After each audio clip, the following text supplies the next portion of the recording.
무엇을 자랑하실래요? 라는 제목으로 이 시간 함께 은혜를 나누고자 합니다. 우리는 나를 드러내고 싶어하는 마음이 각자마다 다 있습니다. 그리고 나를 더 높게 평가하고 싶은 마음, 자기의 존재를 더 높게 나타내고 싶어하는 마음, 그것들이 다 누구에게나 다 있습니다.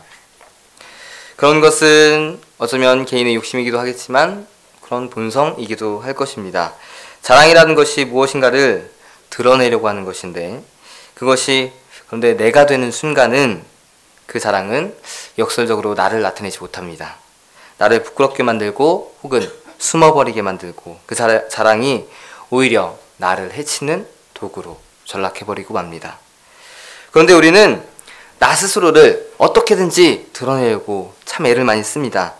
누군가가 나를 알아봐 주기를 원하고요, 누군가가 나를 인정해줬으면 하는 그런 마음이 있고, 내가 다른 사람보다 더 괜찮은 사람이다 라고 생각하는 것, 다른 사람보다 더 우월하다고 생각하면서 인정해주기를 바라는 그런 모습이 내 마음 가운데 그리고 행동 가운데 나타납니다.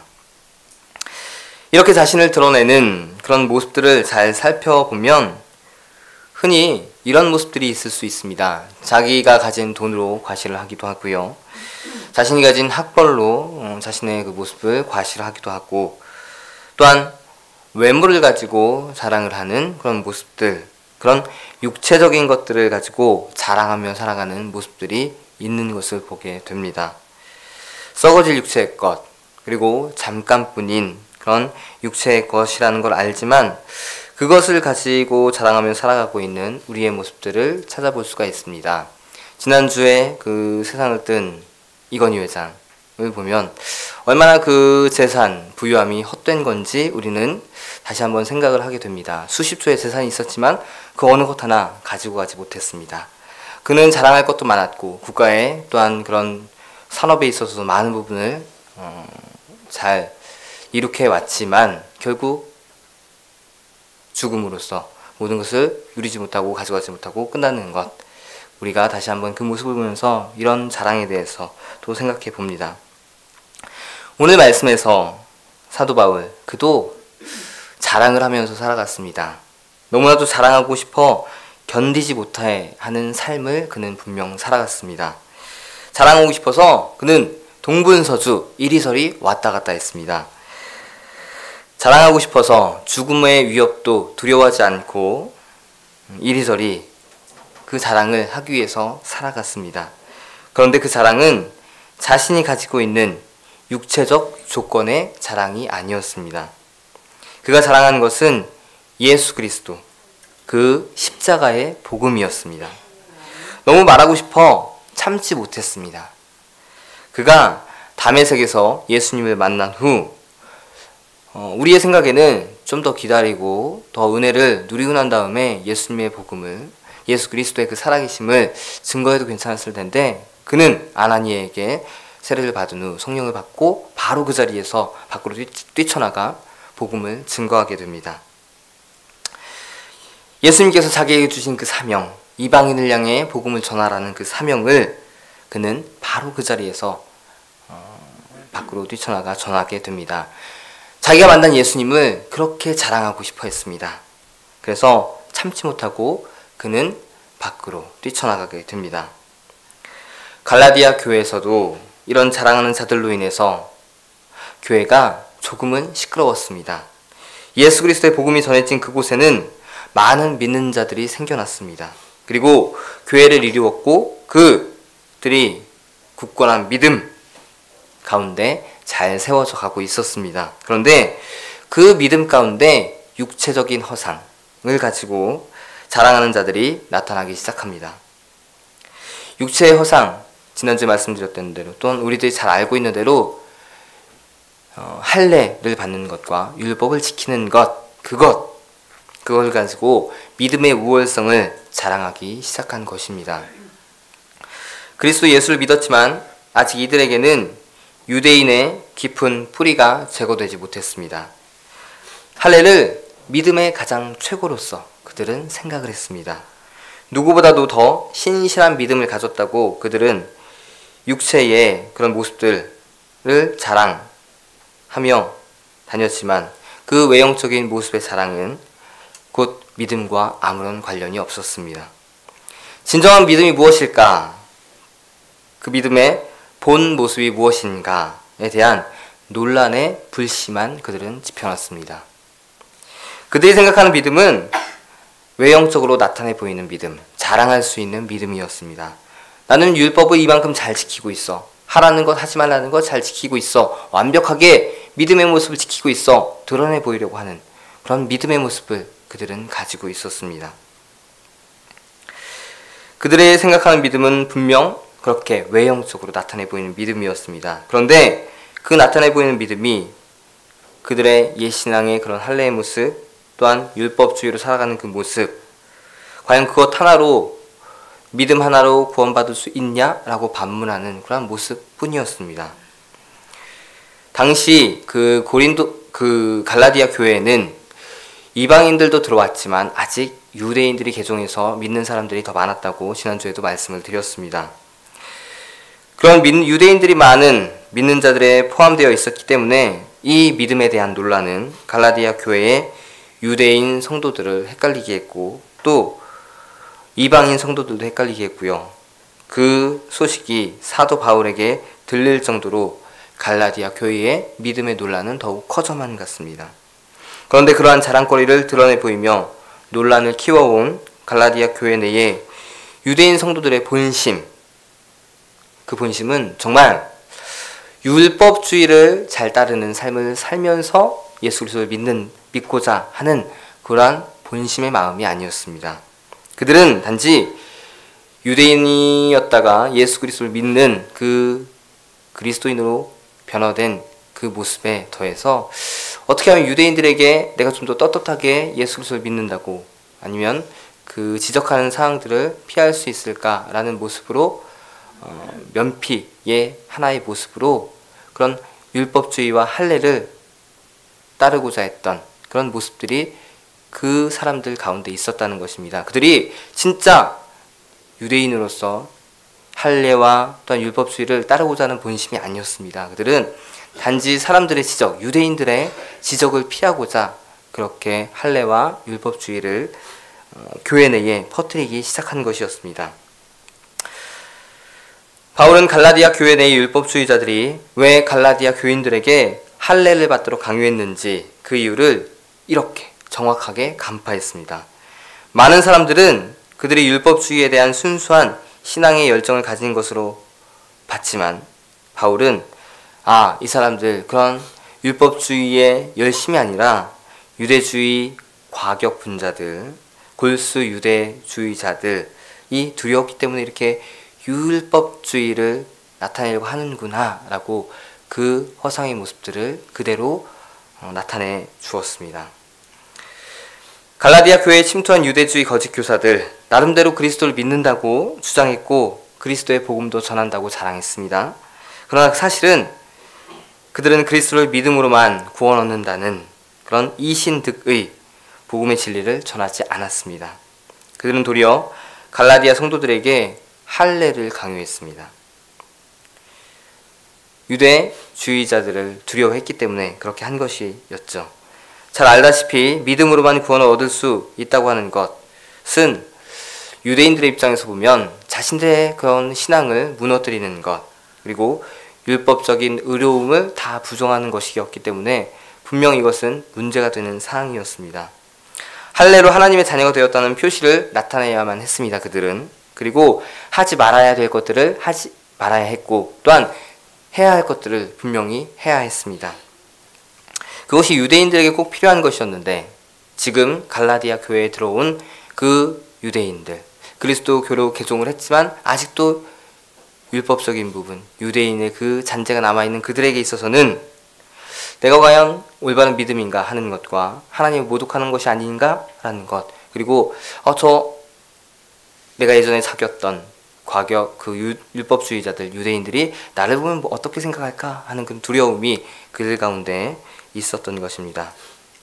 그래서 사도 바울은 이 유대인들에게 표적의 대상이 되었습니다. 예수 그리스도를 전하며 모세의 율법과 성전을 거스르는 말로 모든 사람들을 이제 이끌었고요. 그래서 많은 유대인들은 바울에 대한 적대감을 가지게 되었습니다.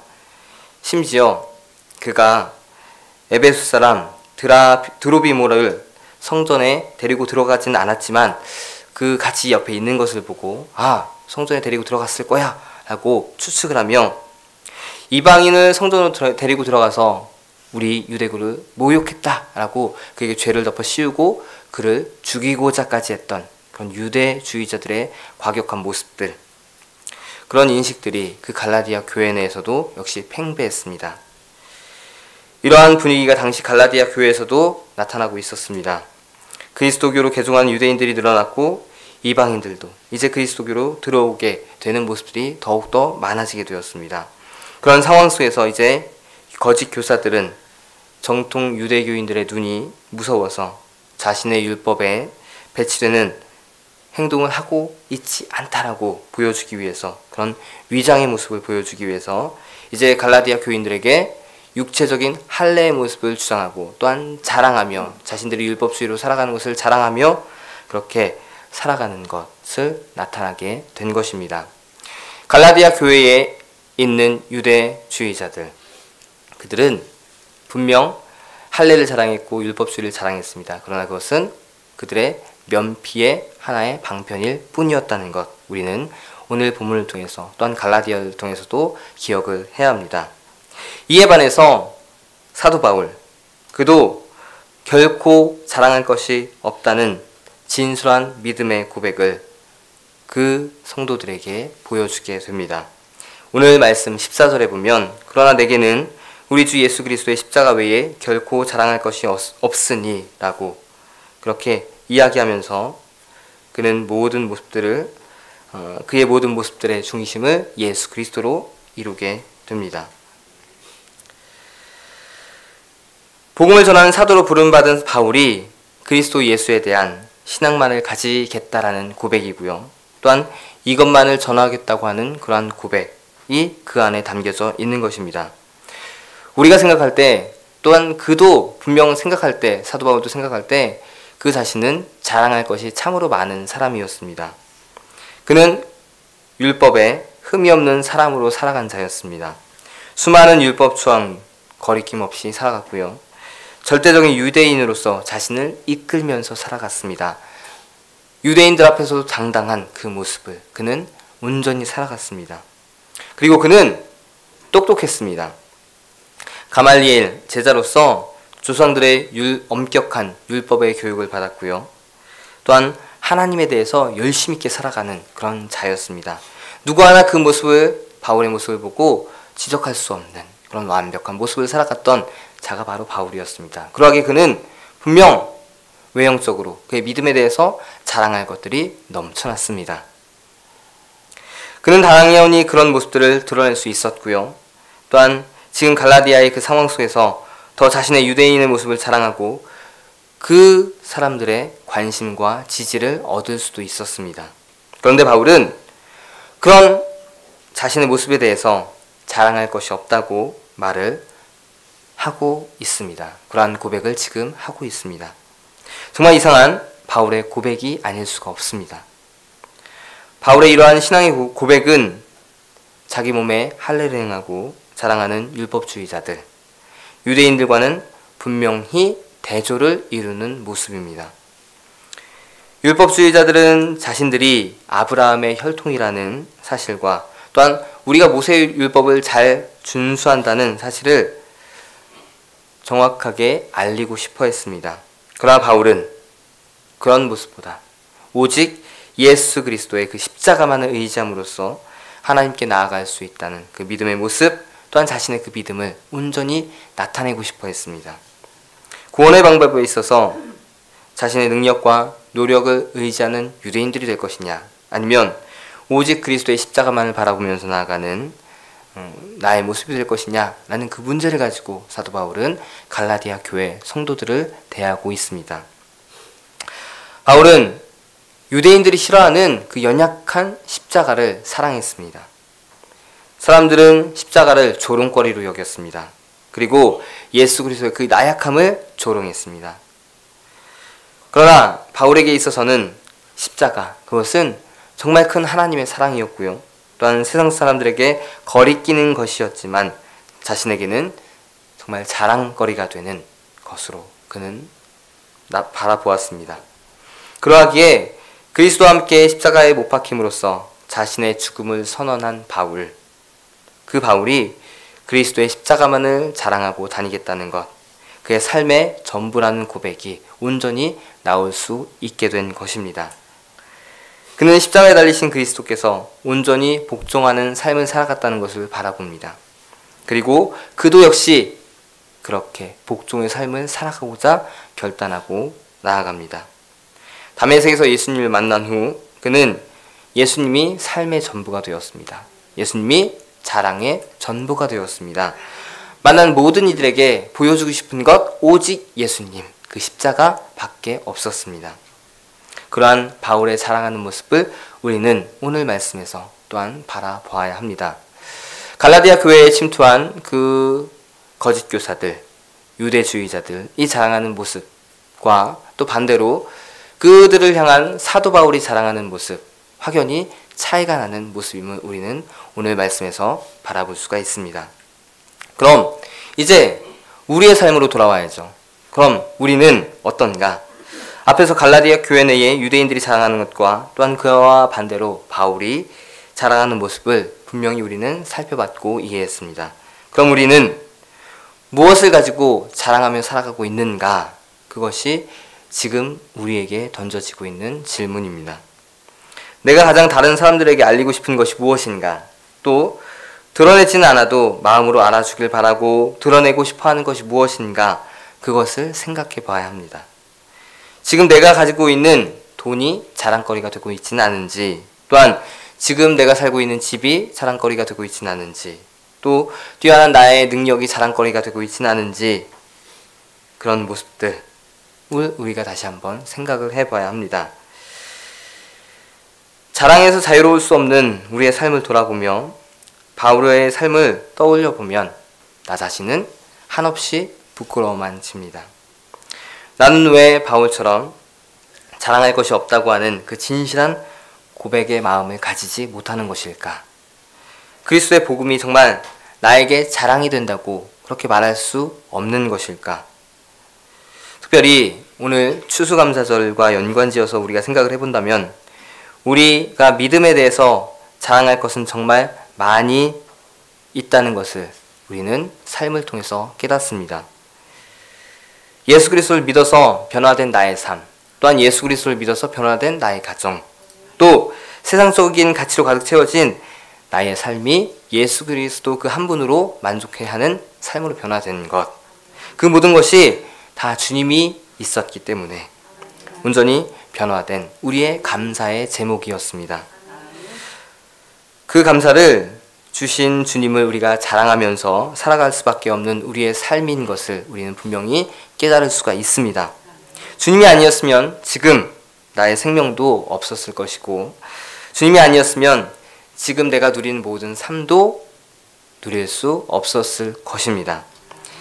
그러면 이런 이야기를 들으면, 고백을 들으면 세상 사람들은 이렇게 이야기합니다. 그게 왜 주님 때문이야? 그게 왜 예수님 때문이야? 네가 잘했으니까, 네가 열심히 살았으니까, 네 운명이 그렇게 정해진 거야 라고 이야기를 합니다. 근데 그들은 이해하지 못하는 부분이 있기 때문에 이렇게 이야기를 하는 것입니다. 나를 이 땅에 태어나게 하시고 또한 살아가게 하시고 모든 순간순간의 삶에서 인도하시는 우리의 하나님, 그 주님을 그들은 이해하지 못합니다. 그러나 우리는 분명히 깨닫고 있습니다. 모든 것이 주님께서 나와 함께 하시고 이끌어 가심을, 우리가 거창하게 복음을 자랑하며 바울처럼 그 복음을 증거하지는 못하지만 우리가 할 수 있는 최고의 자랑, 바로 이것이라는 것. 우리 나와 함께 하시는 그 하나님께서 나의 삶을 온전히 인도하고 계시다는 것, 그것이 우리의 온전한 자랑이 되어야 함을 우리는 오늘 말씀을 통해서 깨달아야 합니다. 바울이 그렇게 자신있게 자랑할 수 있었던 것은 그가 분명 예수님을 만났기 때문에 가능했던 것입니다.